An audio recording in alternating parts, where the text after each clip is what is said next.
How easy is it to get up in the morning when you know you're not doing all that it takes? It's not very easy at all. You can just lay there awake thinking, oh, what's a few more minutes in bed? It won't matter much anyway. Wrong. It does matter. It will matter. Now, how easy is it to get up in the morning when you're pouring it on, doing the best you can, anxious to get going, make progress toward your dreams? It's a whole different story. When you're resting to renew your reserves, it's much different than resting to avoid your day. When you're psyched up and excited for your life, when you're excited for what you've planned to accomplish for the day, it's amazing. You'll wake up before the alarm clock even tries to startle you awake. Your successes fuel your ambition. Your successes give you extra energy. Your successes pave the way for more successes. It's the snowball effect. With one success, you're excited to meet another, and another, and another. And pretty soon, the disciplines that were so difficult in the beginning, the disciplines that got you going, are now part of your philosophy. How do you know when you're successful? Do you have to be a millionaire? No. All we ask of you is that you earn all you possibly can. If you earn $10,000 a year and that's the best you can do, that's enough. God and everything else will see to it that you're okay. The key is to just do the best you can. If it's $10,000 a year, wonderful. If it's $100,000 a year, wonderful. If it's $1 million a year, wonderful. It doesn't matter $10,000 a year or $1 million a year. It doesn't matter as long as you've done the best you possibly can. Earn the most you possibly can. Be the most you possibly can. And here's why. The essence of life is growth. The essence of life is growth, to do the best you can. And here's what's interesting. Humans are the only life form that will do less than they possibly can. Humans are the only life form that will settle for less. Every other life form except human beings strive to its maximum capacity. How tall will a tree grow? Approximately. As tall as it possibly can. You never heard of a tree growing half as high as it could. No, trees don't grow half. Trees send their roots down as deep as possible, stretch their limbs up as high as possible, produce every leaf possible and every fruit possible. As a matter of fact, you never heard of a human physically growing half. We keep growing until we're done. Now that's a part of life we can't control. It's genetically coded. And that's probably why we keep growing till we're done. Because we can't control that part. It's the rest of our growing that we control. The growing of our minds, the expansion of our minds, that we can control. And that's what tends to get away from us. All life forms inherently strive to their max except human beings. Now, why wouldn't human beings strive to their maximum possibility? Here's why. Because we've been given the dignity of choice. It makes us different than alligators and trees and birds. The dignity of choice makes us different than all other life forms. And here's the choice. To become part of what we could be, enough to get by, or to become all that we can be. My best advice for you is to choose the all. Earn all you can, make all the friends you can, read as many books as you can, develop as many skills as you can, see as much as possible, do as much as possible, make as much fortune as possible, give as much of it away as possible. The max. There's no life like it. I'm telling you, once I got on track, I've never looked back. Pick up the challenge. Go for it. Take the best of the two easies. Take the root of it's easy to get ahead. It's easy to do all you can. It's easy to succeed. It's easy to have financial freedom. The more you do, the more you get. So the two primary benefits of positive reinforcement are, number one, to build good habits, and number two, to create more energy to fuel your ambitions, your desires, your achievements. How can you isolate what's working for you and what isn't? How can you make sure that you are reinforcing your positive disciplines? Well, if it isn't apparent, easy to see right away, if what you're doing is happening in such small increments that you're not sure if you're on track, then you need to be writing it down. You need to keep a journal anyway. But if you really aren't sure that what you're doing is making measurable progress, you need to keep a written record. You need to write down everything that may be relevant in your day. What you did, who you saw, what you felt, how it may or may not affect you now and in the future. The best way to track your activities of the day is to write them down. The best way to track your activities of the week is to write them down. The best way to analyze your progress through the year is to have written it down. Why? So you can look back on it. Because by keeping a written record of your life, you will be more accountable. By putting into writing the action steps that you have planned, you will easily see what works and what doesn't. Most people just try to get through the day, never writing anything down, never keeping track of their progress along the way, never really knowing if they are doing all they can to reach their goals, to drive their ambition. But gifted people learn to get from the day.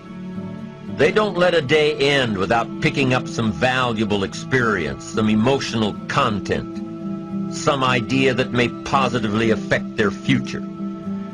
To get the most from a day, to learn the most from a day, you need to be able to reflect on the day.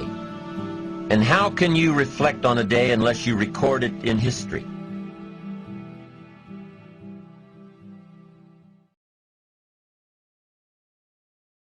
Let's do it is a very powerful phrase. You rarely hear someone say, I'm going to go conquer the world.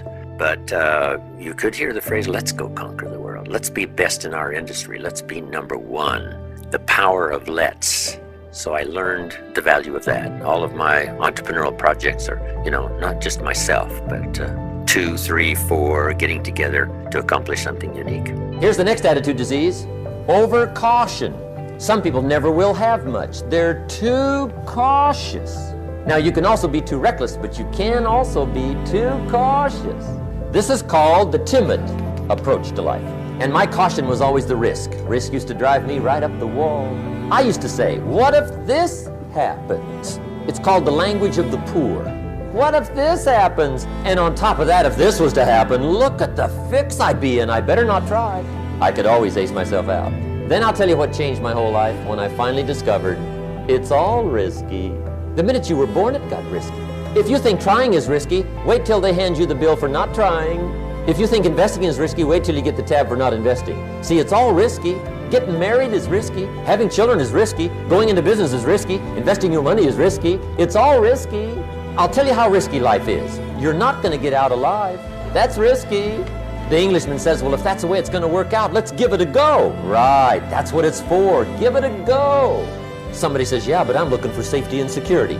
Fine, then huddle in a corner. We'll cover you with a sheet, bring you 3 meals a day. And we'll protect you, feed you, look after you, care for you. We won't let anything happen to you.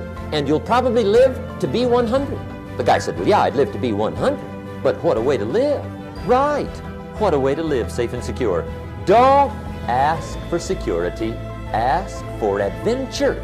Better to live 30 years full of adventure than 100 years safe in the corner. And see, it's not important how long you live. What's important is how you live. Now, let me give you the secret. Shoaff said, here's the secret, Mr. Rohn. Learn to work harder on yourself than you do on your job. Once I got that, it turned my life around. Learn to work harder on yourself than you do on your job. He said, if you work hard on your job, you'll make a living. If you work hard on yourself, you can make a fortune. If you would have known me at age 25, you would have said, Jim Rohn's a hard worker. If you'd have known me, you'd have said that. I'm the guy, I don't mind coming a little bit early, staying a little bit late, I don't mind that. You'd have said, well, Jim Rohn's a hard worker. You say, well, how come he's got pennies in his pocket and nothing in the bank and behind on his promises? Well, I was a hard worker, but I was working hard on my job, not on myself. I'm telling you, if you'll learn that simple little principle and start the process today, latest tomorrow, I'll give you tonight to think it over.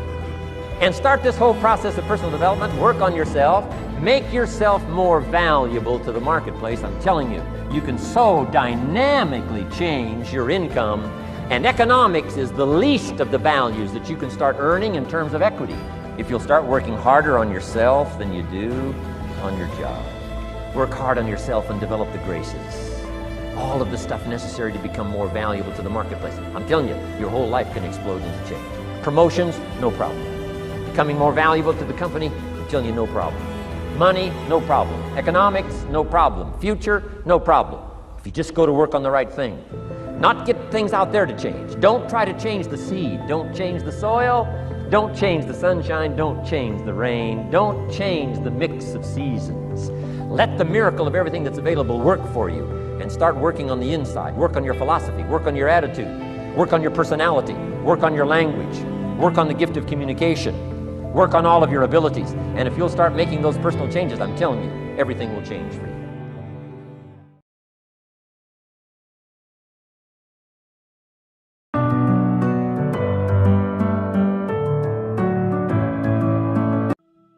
Here's the key on this. Don't major in minor things. If you take up major time to do minor things, I'm telling you, you'll be behind the curve constantly. Here's what we learn in sales training. What's major time and what's minor time? Here's minor time, thinking about prospects. Here's minor time, making lists of prospects. Here's minor time, keeping books on prospects. Here's minor time, going to see the prospect. Here's minor time, evaluating the prospect after you've been there. That's all minor time. Here's major time, in the presence of the prospect. That's major time. And if you took a look, if you're in sales and you took a look at a week, you'd say, my gosh, I'm spending 90% of my time on the minor stuff and so little time on the major stuff in the presence of. How many hours in the presence of in my day? How many hours in the presence of during my sales week? Because the time that really counts is in the presence of the prospect. Majors and minors. Here's another key time management essential. Don't mistake movement for achievement. It's easy to get faked out by being busy. Guy comes home at night all exhausted, falls in the chair and says, oh, I've been going. Here's the big question. Doing what? It's not the going. Some people are going, and they're doing figure eights. I mean, their progress is small. So don't mistake movement for achievement. Here's another one in sales we learned. Don't mistake courtesy for consent. If somebody's pleasant and they nod, you say, oh, they're going to buy. No, they're courteous. You can't mistake courtesy for consent. Now here's a big one, concentration. I had to learn this. All those years ago, I'm in the shower trying to compose a letter. Found it turns out to be a strange letter. So here's what I learned to do. Save the work till you get to the office. Save the work till you get to the work. Don't try to get to the office on the way to work. On the way to work, enjoy the way. In the shower, enjoy the shower. Then go to work when you get to work. I found this to be helpful. Concentration. Here's another big one. Learn to say no.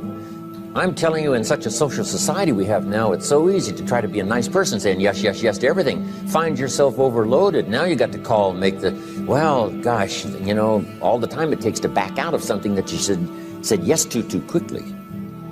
Here's what might be better. I don't think so, but if that changes, I'll call you. Little things you can use not to overcommit yourself. My friend Ron Reynolds says, don't let your mouth overload your back. It's a good one. Now here's a big one on time management. When you work, work. When you play, play. Don't mix the two. Don't work at play. I used to take my family to the beach and I would bring my briefcase.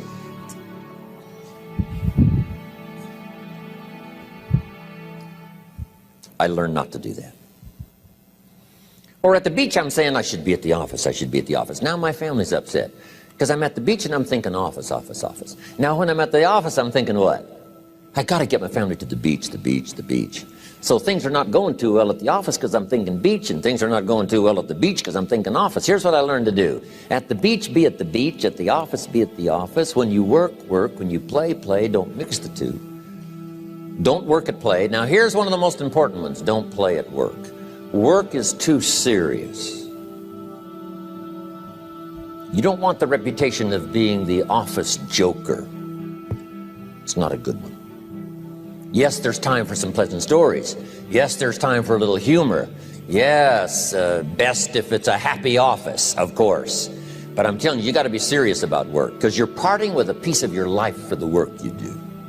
Your work costs you a piece of your life. Here's what it's called. Serious business. Not grim, not unhappy, but serious.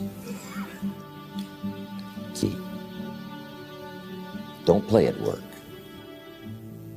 The old expression, I don't think we use it anymore, horse around at the office. Play around, play jokes, play tricks. No place, not at the workplace. At the beach, yes. At the bar, yes. Somewhere else, not work. You got to treat work with all due conservative passion because it's leading you to your future.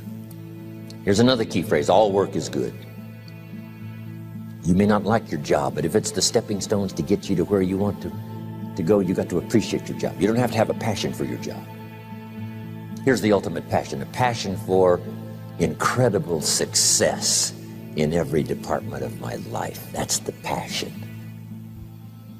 But don't look down on some menial job you have to do to finally get you to where you want to go. No job is menial. No job is not, no, every job is noble.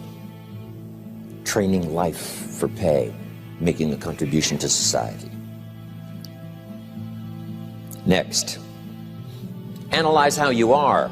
And if you have some weaknesses, if you can't, doesn't seem like you can change, here's the key, get it covered.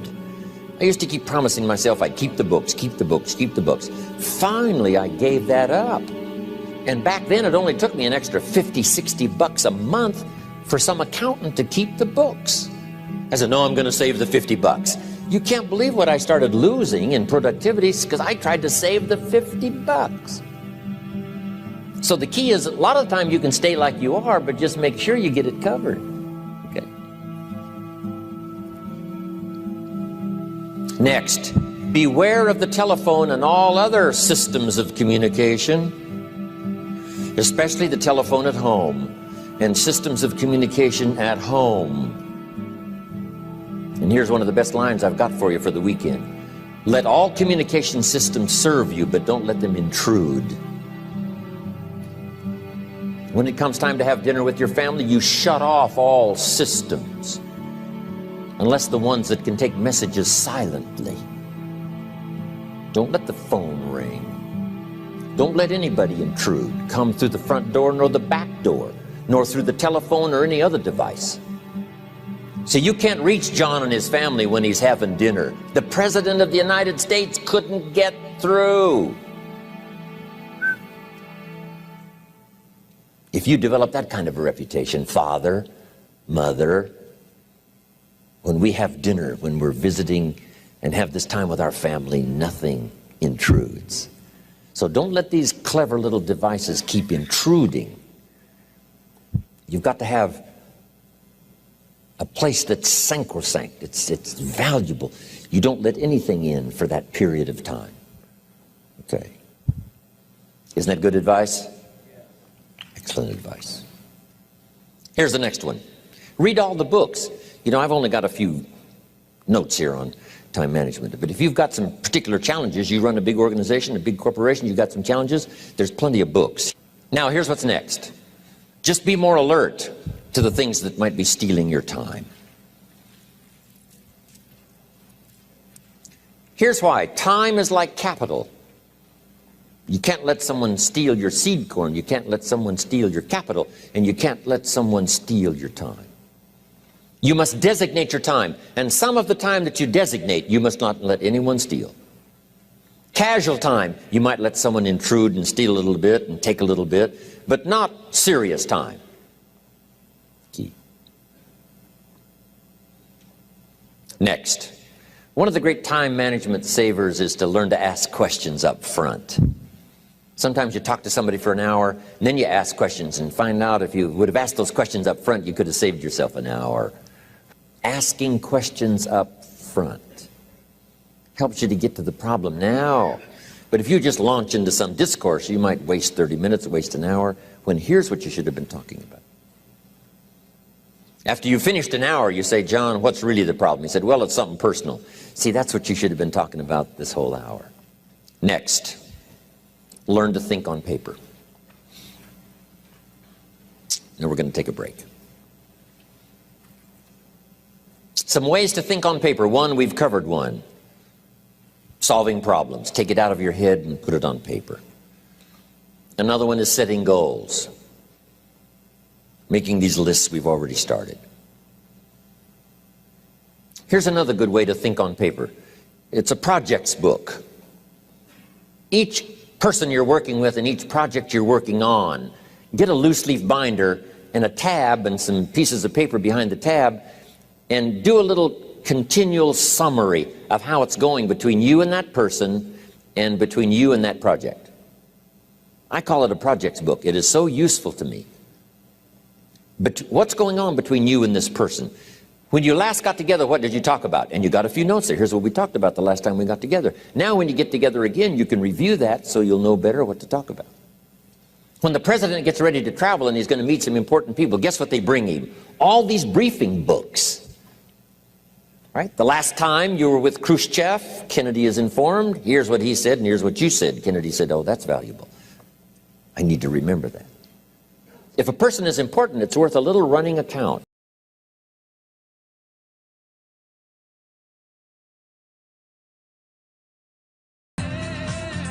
Better Life Media, America's leading source for life improvement, presents Jim Rohn, Living an Exceptional Life.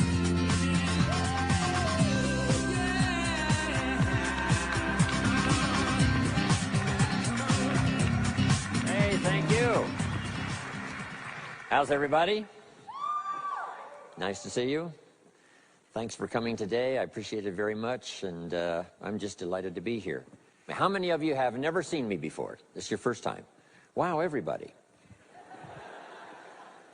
I keep thinking I'm famous, but I guess, you know, that settles that. Anyway, nice to see you. I've got some interesting ideas to share with you. If you're ready, say I'm ready. And if you'll take some good notes, I got some lists for you to make that you can take home with you and ponder at later times. Some of the things I want to share with you. I was raised in Southwest Idaho. My parents gave me an incredibly excellent start in my life, which I appreciated very much. But I quit school at age 19, unfortunately. My reasoning was, I'm smart enough to get a job. How much smarter do you need to be? And with that shallow thinking, I quit school, age 19, and got a job, went to work. A little while later, got married, started a little family, and I'm struggling and, you know, trying to do my best. But it seems like each year I'm falling just a little bit further behind. Finally, age 25. The climax of my sort of, you know, weariness with where I was, not doing as well as I thought I should. I hear a knock on my door, and I happen to be home alone. When I opened the door, there was a little Girl Scout about this tall selling Girl Scout cookies. And she gave me the finest sales presentation I've ever heard. Girl Scouts around the world, no better organization. And we've got these cookies, only $2, several flavors. And with a big smile, she very politely asked me to buy. No problem, I wanted to buy. Big problem. I haven't got $2 in my pocket. Now, I'm a grown man. I live in America. I've been to 1 year of college. I'm married. I've got a family. And I don't have $2 in my pocket. And I didn't want to tell her that. So I did what I thought was next best. I lied to her. I said, hey, look, I've already bought lots of Girl Scout cookies. I've still got plenty in the house that we haven't eaten yet. And she said, oh, that's wonderful. Thank you very much. And she leaves. When she leaves, I say to myself, I don't want to live like this anymore. I mean, how low can you get lying to a Girl Scout? I mean, that's about as low as you can go. But I promised myself that day I was going to start my search of finding opportunity, finding somebody who could teach me and coach me on doing much better for myself and for my family and for my future. And shortly after that, I met a most extraordinary man, very wealthy, but a friend of mine said, you got to meet this man. He's rich, but he's easy to talk to. He's got a unique philosophy of business and life. And the more he told me about this man, the more I said, I've got to meet this guy. And shortly after that, I had a chance to meet him. Sure enough, when I met him, I was impressed. Obviously, he was rich, but he was friendly and easy to talk to. And I said to myself, if I could just get around someone like him, and if he would coach me, I would be willing to learn anything. I'd love to be like him. Well, my good fortune was he invited me to join his company, and over the next 5 years, my dream came true. He coached me and taught me how to turn my life from pennies to fortune, and he's not alive anymore, but I'd like to pay tribute to him one more time, Mr. Earl Schoaf, for the dramatic impact he had on my life, especially during that 5-year period. And so my whole life turned around. I made my fortune by the time I was 32, starting at age 25. And some of the ideas that I want to share with you today came from that 5-year experience. Then from there, I got into lecturing and giving seminars, and I've written a few books. And my career now spans about 41 years. But I'll never forget the impact this gentleman had on my life with a few simple concepts that totally changed my life, changed my future, and changed everything. Jim Rohn's view of the 21st century. Here's number one: unprecedented opportunity. We not only have begun a new century, century 21, it's a new millennium. A millennium is a 1,000-year period. We've had 6 so far.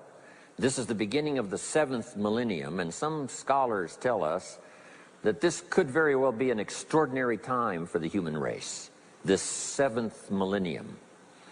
And there's probably a lot of good reason that that is probably true. Unprecedented opportunity.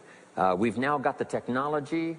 We pick up a telephone now and talk to somebody on the other side of the world. Transportation now is so easy. I get on an airplane in Los Angeles, and 13 hours later, I'm in Tokyo.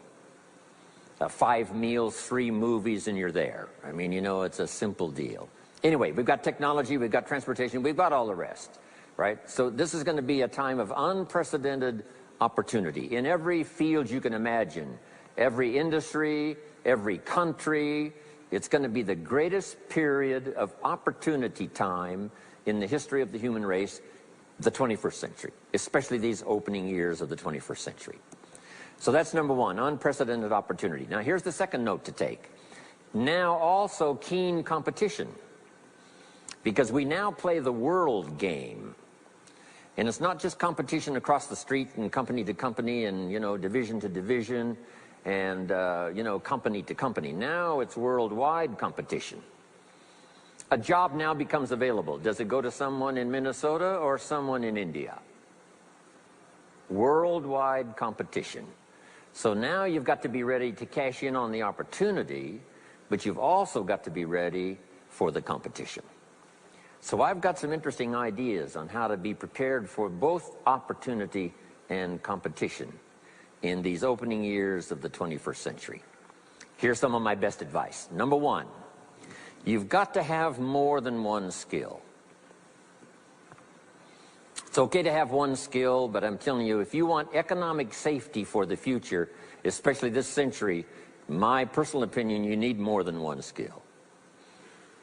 We've seen people, right, the last 15, 20 years that only had one skill, worked for this company for a long time. The division the guy worked for got chopped, eliminated. Now he loses his job. Now he tells us he's in economic distress. Why would that be? Simple answer. He only had one skill. So for economic safety for the future, my personal advice, you gotta have more than one skill. In fact, it led me to my first fortune, and that was learning more than one skill. I started learning these extra skills in Idaho, where I grew up. I knew how to milk cows, but it didn't pay very well. Then someone gave me this incredible advice. If you want to lay the foundation for a future fortune, you've got to learn more than one skill. And I started that process age 25. Here's the first one, and I started part-time. A little sales job that I got. A product that I believed in, learned how to present it well enough for somebody to say yes, gave excellent service so that that would lead to multiple sales, and this little extra part-time job in sales absolutely started multiplying my income.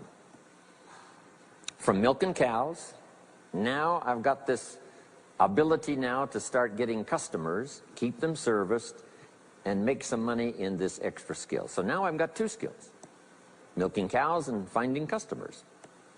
Here's the next skill I learned, just to give you a quick list. Next was finding good people. If you've got a little enterprise going and you need some people, you have to just go look for them. And when I learned this skill, finding good people for my little enterprise, I couldn't believe how it drastically changed my income. My income now starts to multiply, not just increase. So now I've got what? 3 skills: milking cows, getting customers, finding good people. I'm on my way. Here's the next one that paid me big money, in case you're interested, and that's organizing. Organizing simply means getting people to work together. Big challenge, but if you learn this skill, getting people to work together, they pay extraordinary money. Here's the next one that really increased my income substantially, and that's promotion and recognition. Rewarding people for small steps of progress. I mastered this one.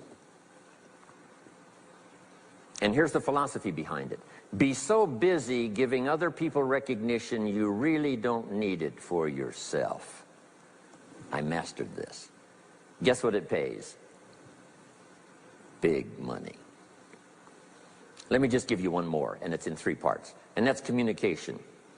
Learning to affect other people with your language. Of all the things not to be lazy about, it's language, because words can work miracles. And communication I found in 3 parts. Here's number 1, training, showing somebody how the job works. Showing somebody how the business works. We call that training. I got good at that, paid big money. Here was the next one, teaching. Teaching people how life works. Teaching people how to set goals. Teaching how to become a leader, manager, entrepreneur. Stepping up to the higher opportunity and better challenge. This one paid me extraordinary money. But this one paid the best. Learning to inspire. Helping people to see themselves better than they are. So I've got how many skills, right? A big long list. So, safety, economic safety for the future, especially the opening years of the 21st century. Learn more than one skill. Here's number 2. It would be good to learn more than one language. Some of my business colleagues who speak 3 or 4 languages earn $3-4 million a year. One of my friends, Leon Weisbein from Russia, I remember when he was making $3 million a year, he spoke 3 languages. Here's what he said: I think I'll learn another language, make another $1 million. Those extra languages are so valuable. When I travel the world, I got to find somebody that knows more than one language, or I'm in deep trouble. If you think the time has passed you by to learn that second, third language, make this note. You heard it from Jim Rohn. Give it as a gift to your children. The second language. Maybe that'll inspire them to learn the third language, and then no telling where it might go from there. I asked a school teacher one time, how many languages can a child learn? Here's what she said: as many as you will teach them. They don't lack capacity, they don't lack intelligence, they certainly don't lack curiosity. They only lack a teacher. So you got my good advice now? More than one skill, more than one language. Here's the rest. Learn the simple economic formula that works for everybody, and I can give it to you in just a couple of sentences. A simple economic formula. Kids can understand it.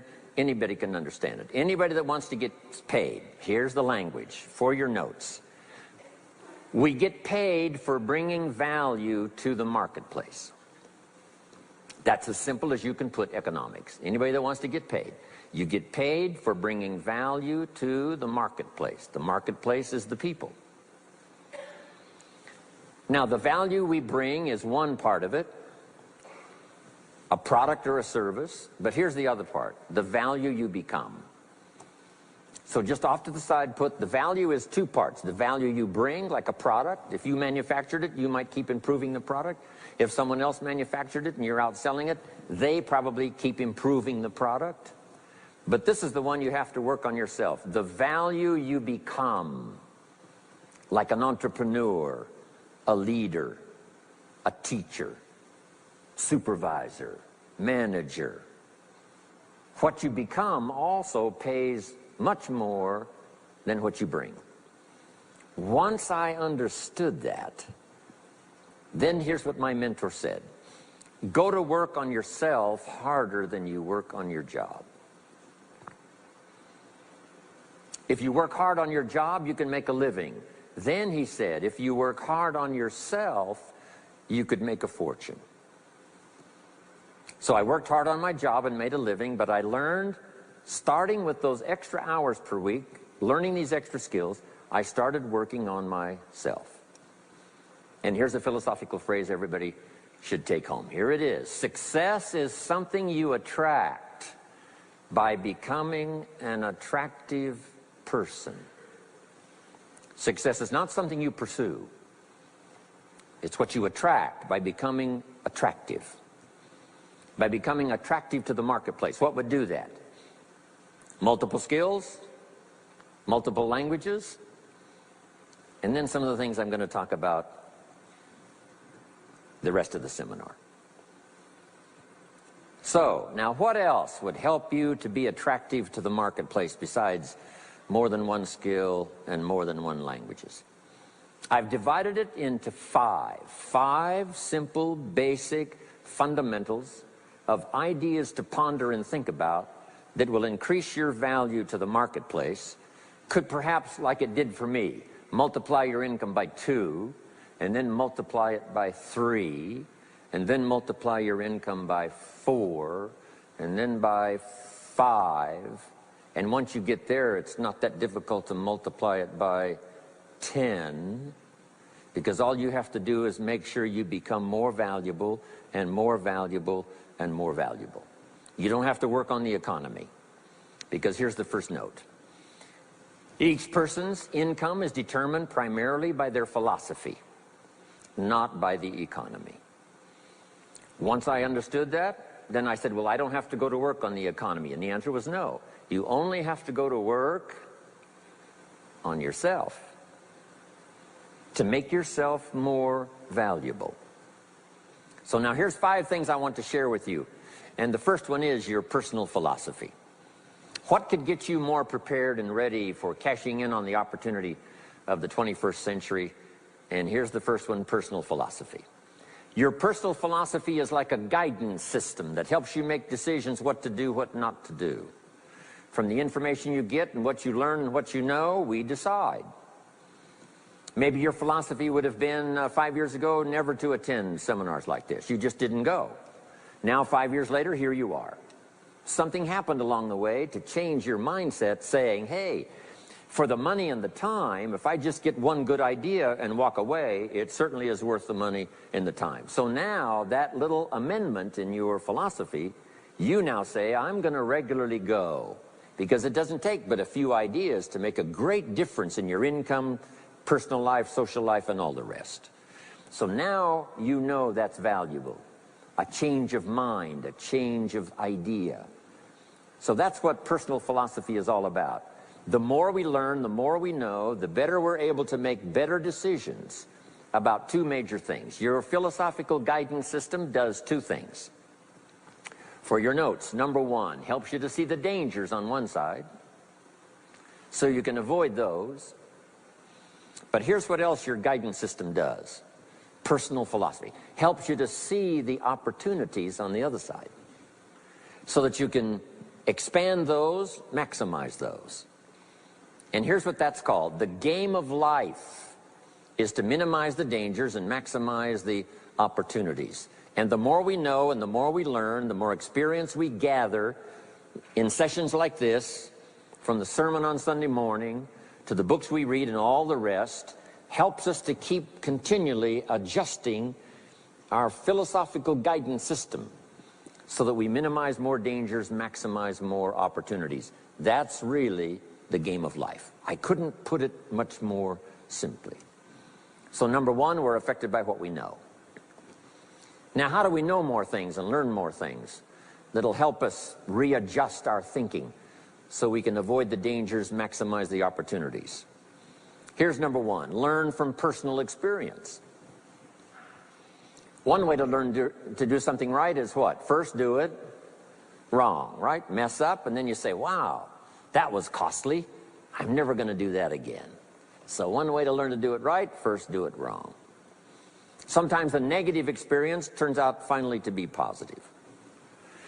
They say if you survive your first heart attack, you may now live to be a very old person. Why is that? Well, that first heart attack, if you survived it, is called a wake-up call. And maybe the doctor said, one more of these and you're history. And you said, wow. And you make it for the health food store. And you start reading every book you can find on good nutrition, how to avoid another one of these heart attacks, and you start jogging and start walking and doing all of the stuff, and this total change of lifestyle could now save your life and cause you to live to be a very old person. Here's what my mentor said, that's some of the best advice I ever got. He said, Mr. Rohn, if you will change, everything will change for you. If you'll start making personal changes, your income will change, your health will change, your future will change, everything will change, if you're willing to start making the changes. So sometimes a negative experience now causes us to really make a sudden shift in our philosophical guidance system that says, hey, I'm never going to let this happen to me again. Fantastic. Now here's the next way to learn, and that is to learn from other people's experiences, whether they are negative or positive. It's too bad failures don't give seminars like this. Wouldn't that be good information? Now, we don't want to pay them, so they don't lecture, but their information would be valuable. If you know a guy that's messed up his life for 40 years, you have to say, John, would you spend a day with me? And I will bring my notebook and take good notes.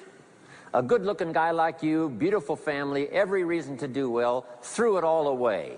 Teach me how for the last 40 years you messed it all up. And he tells you, and you take good notes. Learning from the negative side of someone's experience. If somebody tells me these eggs are rotten, I'm not going to make an omelet and try it, right? I'm just going to take their advice and their know-how. So, learn number one from your own experiences, learn number two from other people's experiences. And my mentor taught me to always keep a journal. Here's what he said, don't trust your memory. If you want to live a dynamic life, multiplying your income, multiplying your future, be a good student. If a good idea comes your way, write it down, then ponder it, then perhaps go do it. Okay. Now, your philosophy comes from what you learn, comes from what you know, comes from other people's experiences. 3 ways now to learn from other people. Here's number 1, learn from what you see. One of the great watchwords of these early years of the 21st century, pay attention. If you just watch, you can pick up clues. Success leaves clues. And if you'll be a better observer of the winners and the losers, those that are doing well and those that are falling behind, and just take mental notes and good notes and say, I'm going to adjust what I'm doing based on what I see. Here's number 2. We learn so much from other people based on what we hear. Here's good advice on that. Be a selective listener. Listen to voices of value that have experience, ideas, reputation, something valuable to share. Now here's number 3. Read all the books. Now there's millions of books, so you can't read all the books. But make this note. Read all the books you need to read to make you as wealthy as you want to be, as healthy as you want to be, as prosperous, as productive, as unique a human being as you want to be. Read all of those books. Don't leave those books go unread. My mentor got me started on my library when I was 25. I got one of the best. If you saw my library, you would be impressed. I haven't read everything in it, but I feel smarter just walking in it, right? My library. I was smart enough to buy it all. Now I got to be smart enough to read it all. Now jot this down. When you do read, you have to sort through what you read and decide which is valuable to try. That's part of the process of learning. Gathering information and sorting through it. 1, the information that would apply to you, and what you think would be valuable based on your current philosophical opinion. So read all the books. Our lives are greatly affected by what we learn and what we know. Now here's number 2 of these very basic 5 things I want to share with you. First, your personal philosophy. Here's number 2, your attitude. First, we're affected by what we know. When I talk to the kids in high school classes, college classes, that's the first thing I tell them. Get the information while you're here. Right? Nothing worse than being stupid when you get out of school. So get the information. Being broke is bad, but being stupid is what's really bad. And what's really, really bad is being broke and stupid. Nothing much worse than that, unless you're sick. Right? Sick, broke, and stupid. That's about as far as you can fall unless you're ugly, right? But surely that would be the ultimate, right? The ultimate negative life. Ugly, sick, broke, and stupid. So learn all you can. We're affected by what we know, so get the information. Don't be lazy in learning. Don't be lazy in going through the books, building your library, coming to classes like this consistently. Some of them will be so dramatic, your life will never be the same. Maybe this is one of those today. Next, we're affected by how we feel, attitude. This is the emotional part. We need the intellectual part to set sail. So as the winds blow, we can still get where we want to go. Redefine, keep strengthening our psychological and philosophical guidance system. But now we're also affected by the emotions. That's the power. And jot these notes down as I hurry along now. 4 things to consider on attitude and how you feel. Here's number 1. It's how you feel about the past. It's important to make the past useful. Past experience, even past losses, past failures, as well as successes. To review it and go back over it, see where you went wrong, correct that, invest that now in the future. Don't live in the past, and don't carry the past around like a burden, but simply use your past as one of your mentors to help refine mistakes, make some changes that you can invest now in the future. Here's the second attitude. It's how you feel about the future. We look back for experience, but number 2, we look forward for inspiration. Now, where does the inspiration come from? Looking forward. Here it is, learning to set goals. Number one, decide what you want. Takes more than 5 minutes. Take some time and decide what you want. Where do you want to go? What do you want to do the next 10 years, 20 years? What would you like to become? How many skills would you like to learn? What are the books you want to read?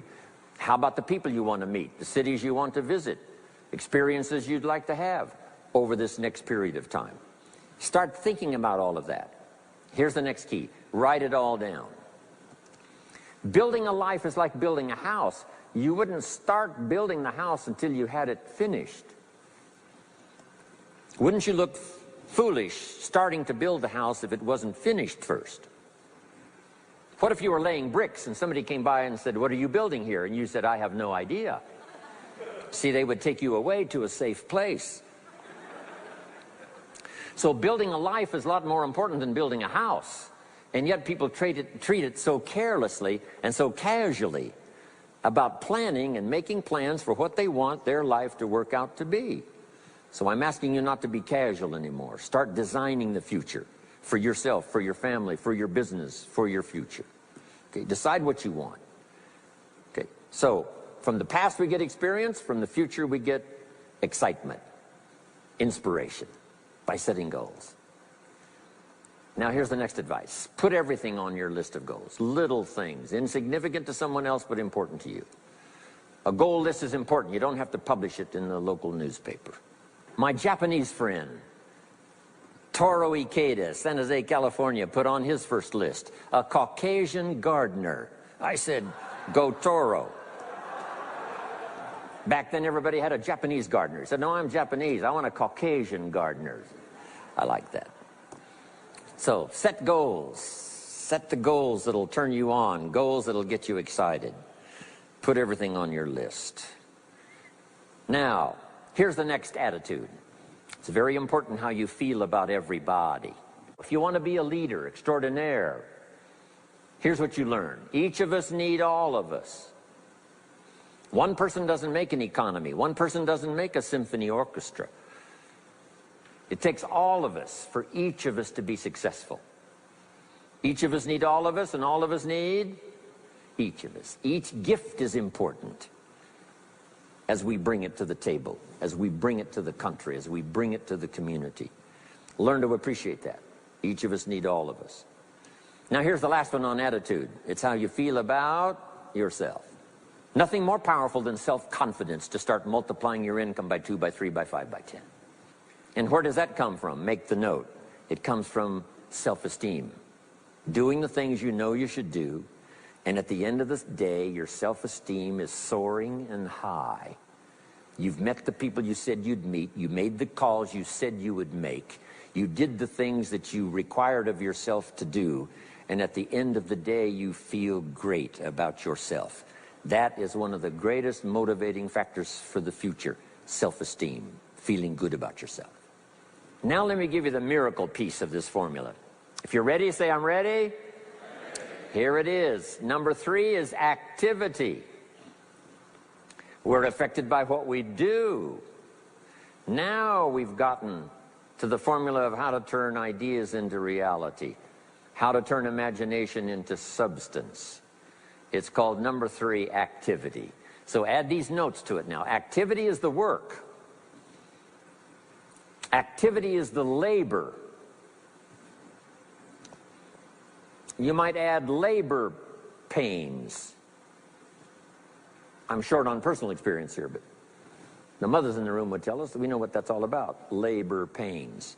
Why would an upcoming potential mother be willing to put herself through maybe a rather painful experience? She said, that's an easy answer, and it's for your notes. It produces new life. Why wouldn't she put herself to the labor?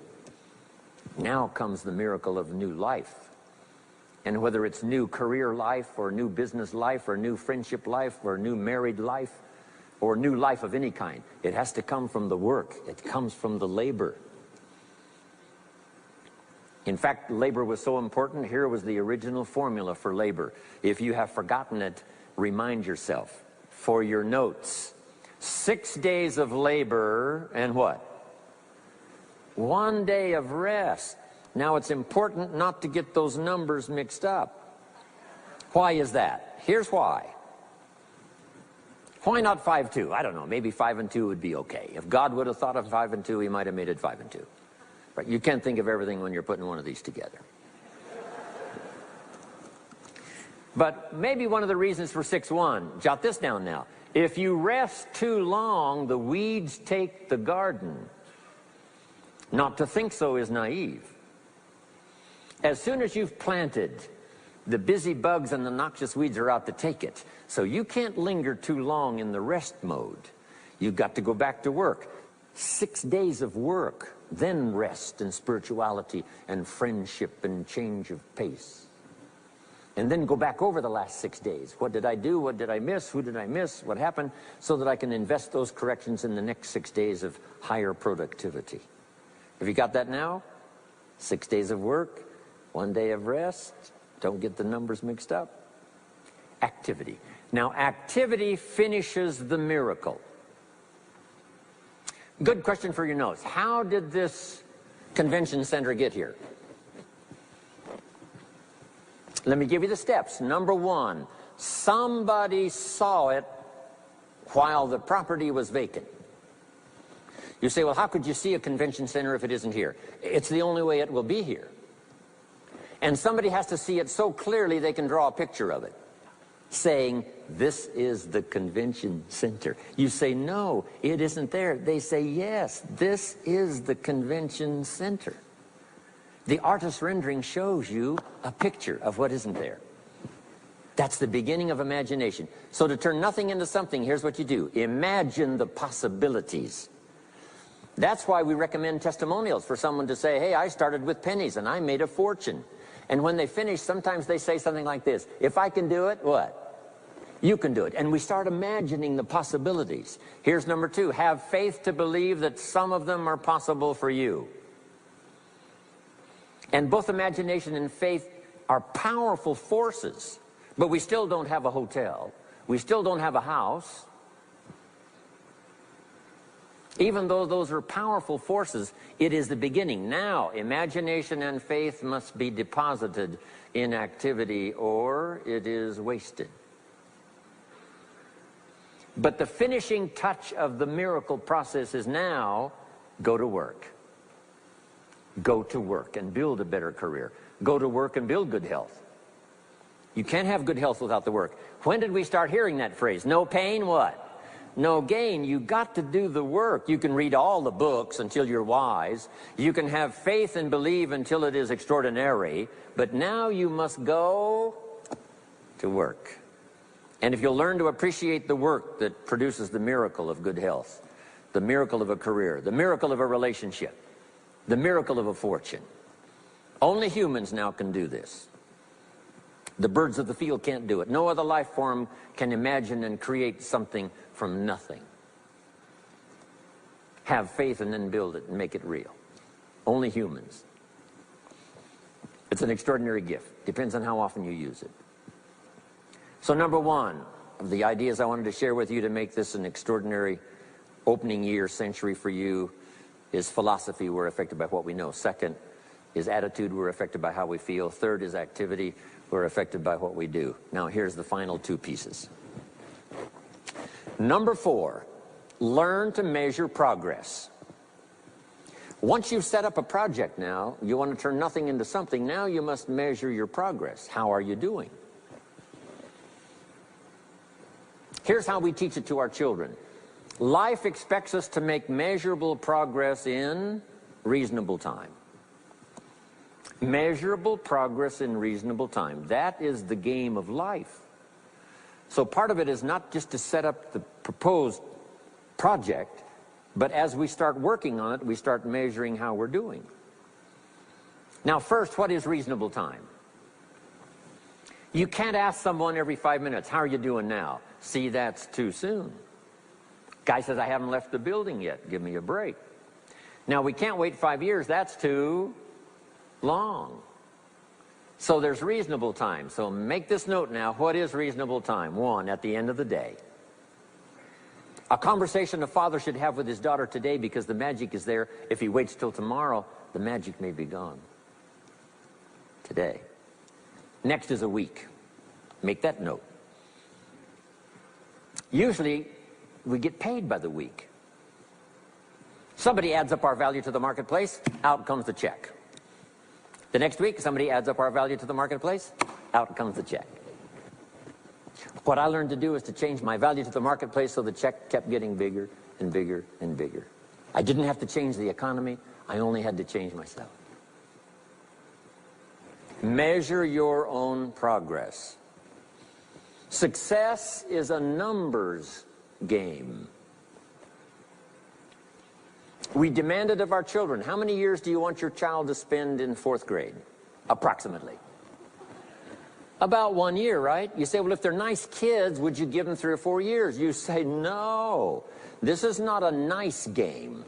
This is getting ready for the future. This is getting ready for the challenges and the opportunities. You can't linger in 1 grade more than 1 year. Now, make this note. The same should go for us as adults.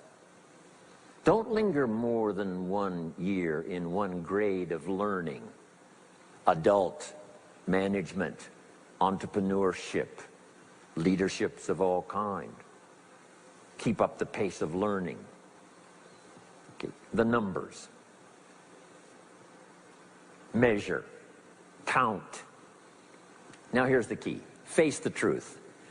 If you're only making this much progress, you know, there's no use trying to kid the world, no use trying to kid anybody else, and especially don't kid yourself.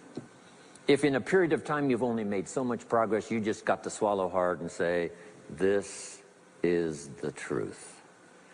I've got to face it. Now, what could I do to start increasing my progress and make my health better, make my income better, make my investments better, make my value to the marketplace much better, get busy learning the 2nd skill and the 3rd skill and the next language and the next language to increase my value. I got to get busy and do that. See if you will do that. I promise you, one of the greatest motivating factors in the world is progress. And if you'll measure it, you'll get excited. Now here's number 5 of the 5 major things I wanted to share with you to make these opening years of the 21st century really pay off for you. And here's the word, lifestyle.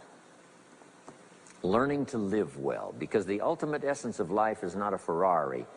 The ultimate essence is not a home. The ultimate essence is not a bank account. It's not $1 million.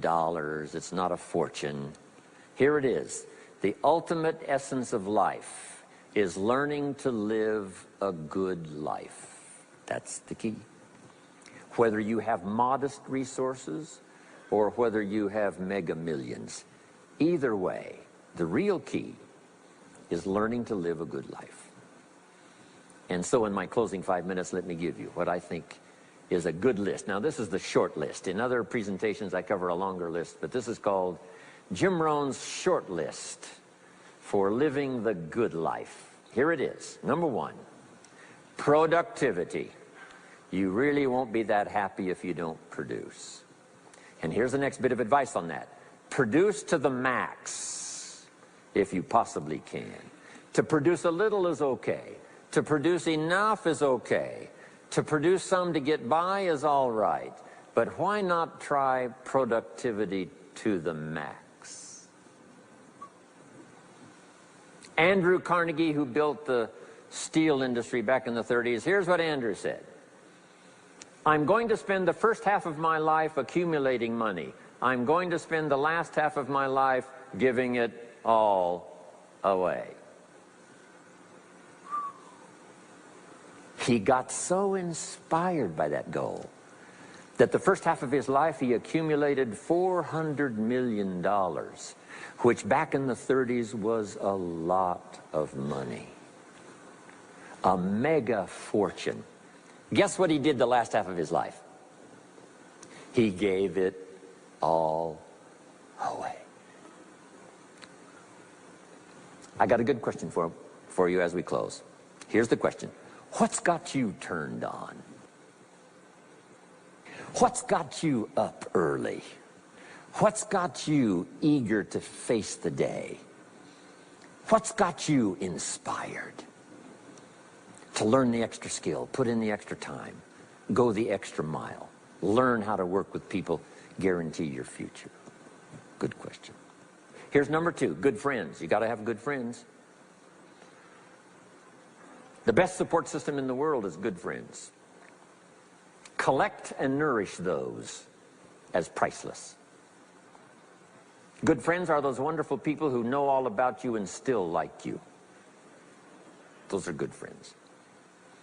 Here's number 3, your heritage.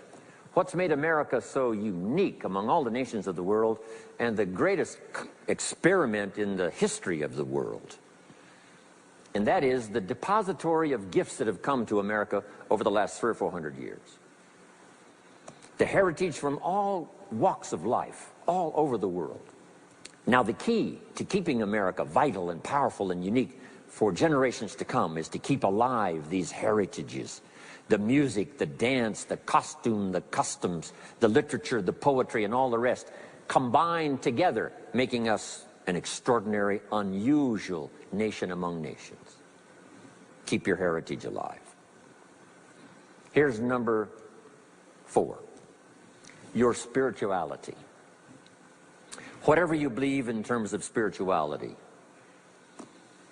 that's important. And I've got 3 words for you to consider. Here they are. Study, practice, and teach. Whatever you believe in terms of spirituality, study, practice, and teach. Don't leave your spirituality unstudied, don't leave it unpracticed, and don't leave it untaught. It's one of the major components of a good life. And now to close for your notes. Take special care of the inner circle. Family, close friends. Nourish them, they will nourish you. Inspire them, they will inspire you. And take care of the details, the little things that makes it special for family and friends. When my father was still alive after my mother died, my father lived about another 7, 8 years. When I used to travel, I would try to call him while he was having breakfast with the farmers, southwest Idaho. Make a special day. If I'm in Israel, I got to get up in the middle of the night, but I call in the middle of the night, Papa, I'm in Israel. And they would bring him the phone in this little cafe called the Decoy Inn. And Papa would say, Israel, son, how are things in Israel? And he'd talk real loud so everybody could hear. Right? Say, Papa, they gave me a reception last night on the rooftop overlooking the Mediterranean. He'd say, overlooking the Mediterranean. Now he's got a story to tell for the rest of the day. My son called me this morning while I was having breakfast with the farmers. I know he had to get up in the middle of the night. Special days. One more scene. I thought about my father walking down the lane on the farm to the mailbox, opening it up. And this is for your notes. Make sure the mailbox is not empty. My father lived to be 93. What kind of an experience would that be for a day? Age 93, open the mailbox and it's empty. Even if it's just a postcard, make sure the mailbox is not empty. The details, the inner circle. And now here's the last. Maybe, just maybe, some of the things I've shared with you have been seeds that have fallen on your consciousness at the right time. And then if it turns into something valuable for you in the future, that will be well worth my coming, being away from my grandchildren and my children for a little while, to come and deposit the best of my experience with all of you today. Thank you very much. God bless. We hope you've enjoyed this special presentation of Jim Rohn's Living an Exceptional Life. If you'd like to own a copy of this program or any of Better Life Media's programs, please visit our website at betterlife.com.